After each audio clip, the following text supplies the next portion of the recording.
wild, wide, vast world of today. May Allah bless each and every one of you.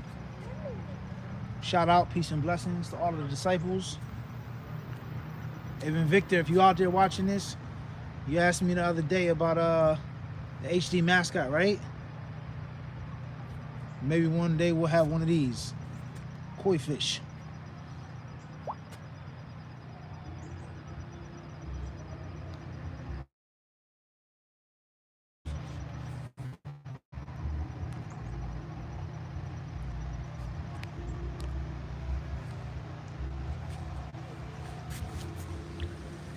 How about that, huh?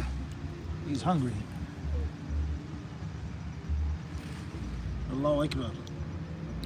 Allahu Akbar. I gave you a shout out, even Victor. Alhamdulillah. You joined the live. How about that?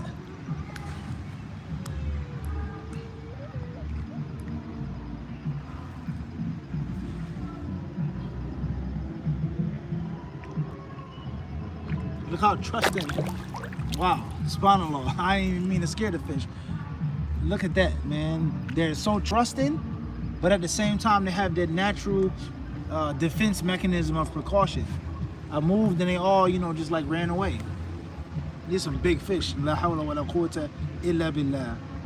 You said recite some Quran for them, huh? Ibn Victor? Inshallah. MashaAllah, just ponder on Allah's creation, right? How Allah made the fish, the color, the size, its ability to swim underwater. It's deep, different colors, right? Of the fish, right? So many different lessons and takeaways, right? MashaAllah. You see Ibn Victor? Huh? This is a sick Japanese garden. Unfortunately, it's not that peaceful. Whereas you can hear the, people driving by blasting the music or whatever. So we're trying to get some sakina. We're trying, but shaitan is at work.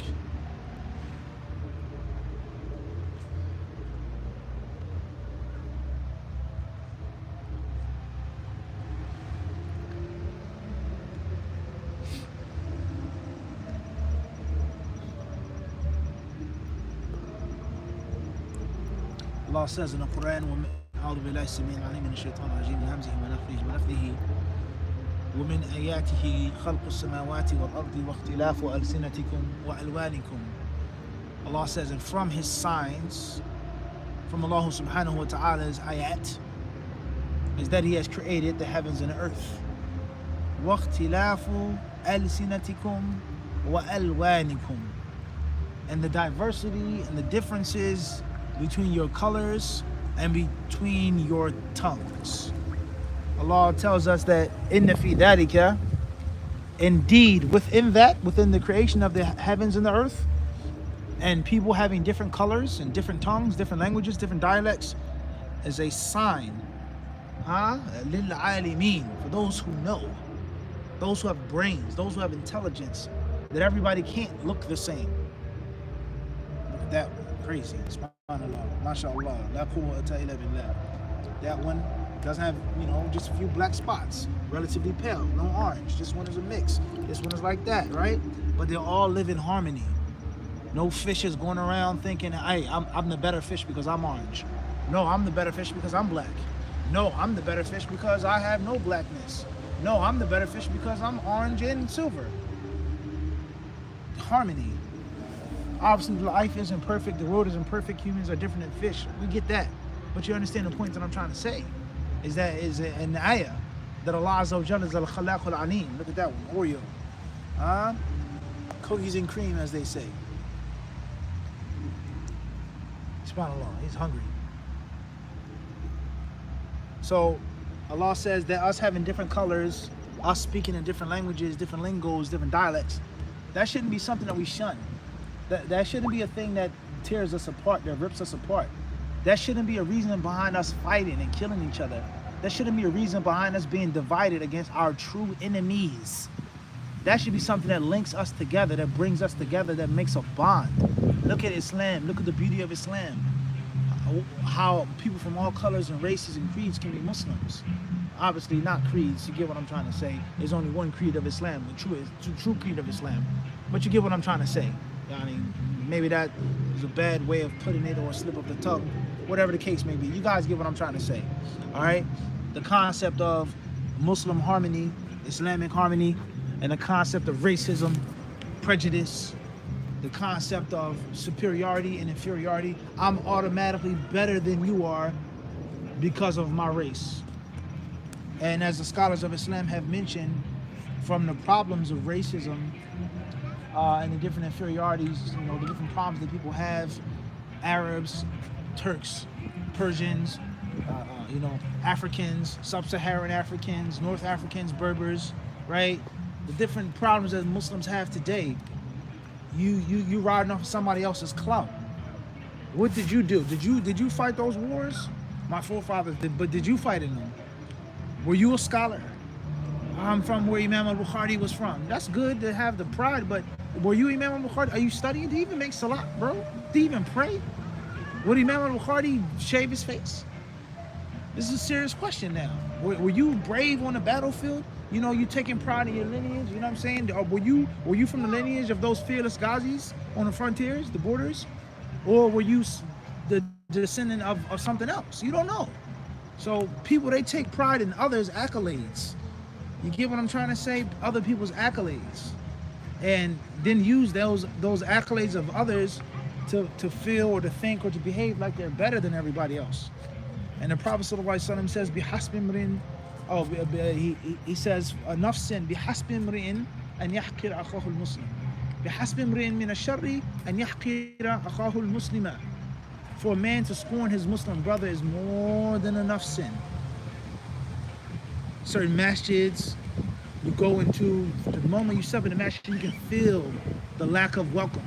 You can feel that they're looking at you like, you know, is this guy lost? Why are you here? You can feel the racism. You can feel the prejudice. You can feel the sectarian, you know what I'm saying, vibes the moment you step foot in the masjid. Let alone sit down, let alone try to pray. You make wudu in the wudu station, and some beardless cab driver is telling you, "Oh, brother, you cannot wipe over those socks, brother." No. MashaAllah alaik. When did you become a scholar of Islam? Did you ever study Islam? You came to America for what purpose? For deen or for dunya? And this is nothing against people that come to the United States to migrate. We love all of our brothers and sisters for the sake of Allah. That's not the point. But the point is, you see somebody, the way that they're dressed. How's this brother dressed? He's wearing a thobe, he's wearing a kufi, he has a beard. He may be ignorant, but don't you think you should give him a little bit of respect that he has some type of Islamic values, some type of knowledge? You have no beard, pants tight, odors sticking out, you know what I'm saying? And you feel that I have to correct this ignorant, dumb, revert Muslim that doesn't know the basics of wudu. And it's a reason behind that. It's not just because enjoying the good forbid the evil. It's not just because you give advice. It's because of racism. Because you come from this race, because you look like this, your skin is like that, you're automatically dumb about Islam. And I, who have no Islamic studies, who chasing the dunya, I left my Muslim country to come to a Kafir country. It's my job and my place to correct this dumb, stupid, ignorant, revert Muslim. We all know that's the reality of that situation. And if the person was from any other country or any other background, he wouldn't ask him or he wouldn't tell him that he can't make wudu on socks, even though you can. He's wrong, but you get the point I'm trying to make. So it's reality. So, you know, the problems that we have thinking that we're better than each other just because of our background, just because of our race and our lineage, it's a sickness of Jahiliyyah. And Allah Azza wa Jalla tells us that we have created you. إِنَّا خَلَقْنَاكُم مِّن ذَكَرٍ وَأُنثَىٰ. We created you from a male and a female. You all have one origin. You all have one ancestor, one ancient father, one ancient mother. شُعُوبًا وَقْبَائِلَ لِتَعَارَفُوا. We've made you into tribes, nations, races, different looks, different features, different parts of the earth you live in, different languages, different dialects. لِتَعَارَفُوا لِتَتَعَارَفُوا, for you to get to know each other. for you to know your mother, know your father, know your daughter, know your son, etc. Inna akramakum indallahi atqakum. The best of you to Allah, not to the people, is he who fears Allah the most. That's the end of the discussion. There's nothing else to say afterwards. The best human is the most pious human. Not the blackest human or the whitest human. Not the silkiest hair or the biggest afro. Not the one whose language is like this and whose forefathers are like that. Inna akramakum indallahi atqakum. He who fears Allah the most, the best, that's the best. That's the one who has the most honor to Allah subhanahu wa ta'ala. So finding honor in deen, finding honor in the practice of the religion, learning of the religion, teaching of religion, fighting for the religion, versus taking honor for worldly things that in reality aren't even true and aren't even factual. Your family line doesn't come from the warriors of that country. Your family was, you know, then that's another problem, slandering people's forefathers and looking down upon other people's races. But the moral of the story is, what you trying to, the clout that you chasing, or you trying to get credit for, that's not even, your family your father wasn't a warrior. Your grandfather he was the one who gave the water to the warriors on the horses. If you want to get technical, your father wasn't on a battlefield. He was some type of servant, a lowly servant, a peasant servant. He wasn't on no horse with a sword. But just because you have a modern nationality today, you think that you can pull the wool over people's eyes. I'm from this land. I'm from such and such. Okay, and so that's a problem, you know. And you know, we're going to keep suffering the way we suffer until we get rid of this stuff. And the last thing I will say, I don't know if I'm ranting, is that people, they complain when they're treated with prejudice, or when someone looks at them with contempt, and they complain and they boo-hoo, but they do it to others. So you just look at the Middle East, for example, and once again, this is not an attack on the Middle East. It's not an attack on the Muslims in the Middle East. We're all indebted to the Middle East, whether we like it or not. We're indebted to the Muslims in the Middle East. It's a fact. You know, but that's not the discussion. The discussion is somebody from the Middle East, he comes to America and he experiences racism by people in America. And this, once again, look at that one. Total different color. Crazy.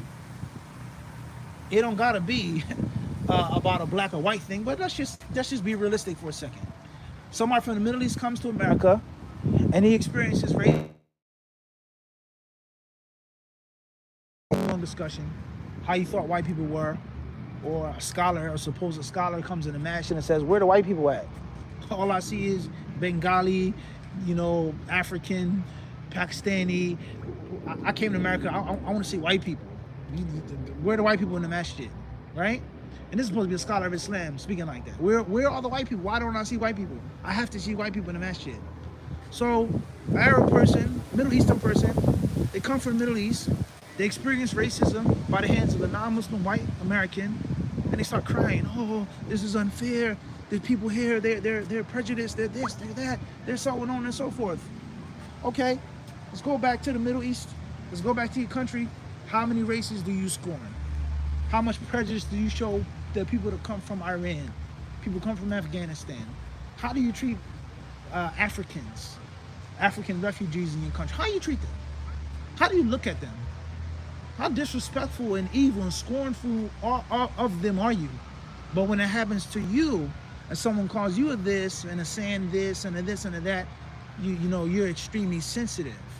So we should learn lessons. If you don't like being treated with racism and prejudice, if you don't like people discriminating against you because of where you come from, not how you act, not your intelligence, not your skills, your talents, what you bring to the table, but just because you come from this land, I'm going to treat you this way.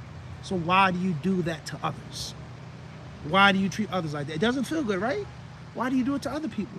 Kama tadinu tudanu. You treat people, that's the manner in which you will be treated. And most of us as human beings, we know we're not going to get the lesson. We're going to keep practicing the backwards, you know, behavior, but we're going to keep crying when it happens to us.